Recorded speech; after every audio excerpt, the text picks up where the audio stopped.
Барлығына сәлем. Чернобыльдегі жарылыс туралы барлығымыз білетін шығармыз. Осы алапат жарылыстан кейін 250 мыңнан аса адам басқа жерлерге қоныс аударды. Осы алапат жарылыстан кейін бұл жерде өмір сүру мүмкін болмай қалды. Бүгінгі видеода Чернобыльде табылған сұмдық жануарлар туралы көрсететін боламыз.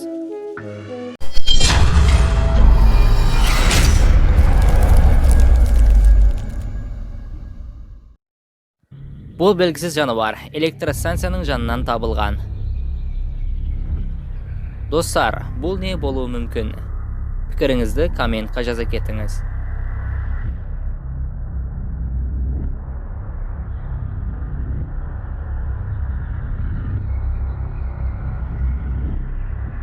Он екінші жылы бір түрлі мысық дүниеге келді. Оның үлкен бір көзі бар еді. Алайда мұрны жоқ. Бұл мысық бір күн ғана өмір сүрді.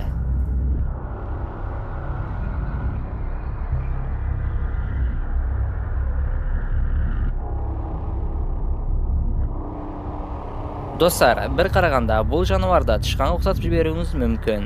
Алайда олай емес.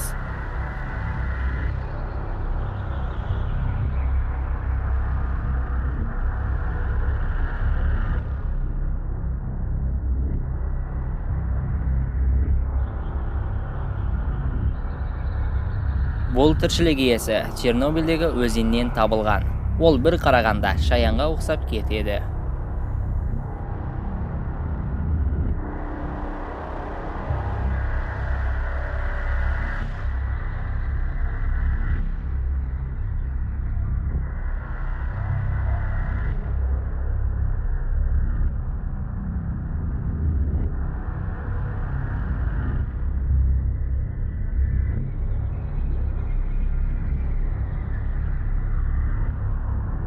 Бұл белгісіз жануардың басы балыққа ұқсайды және оның денесі біртүрлі пішінге ие.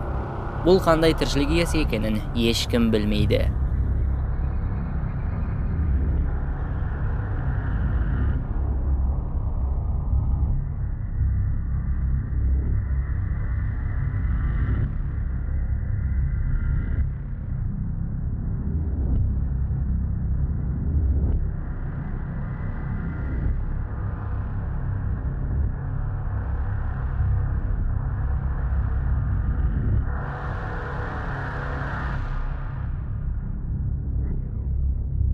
Чернобыльде жеті аяқты ешкі дүниеге келді. Бұл ешкінің тағы таңқаларлық жері. Онда екі жыныс бар. Қожайыны бұл ешкіні көріп алғашында шокқа түскен.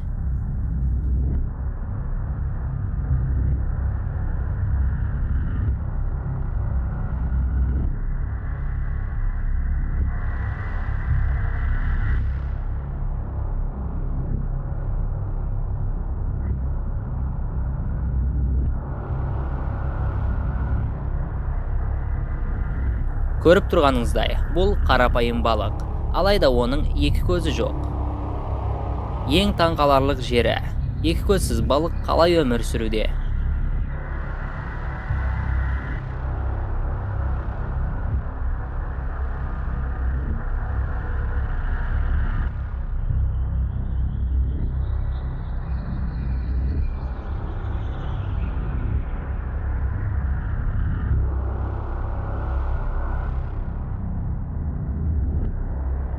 Міне, тағы бір түрлі тіршілік иесі. Бұны көріп, шокқа түсесіз.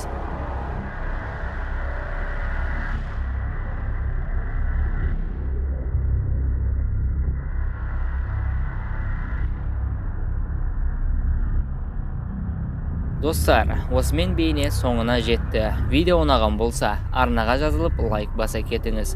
Сіздермен бірге болған БНТV арнасы.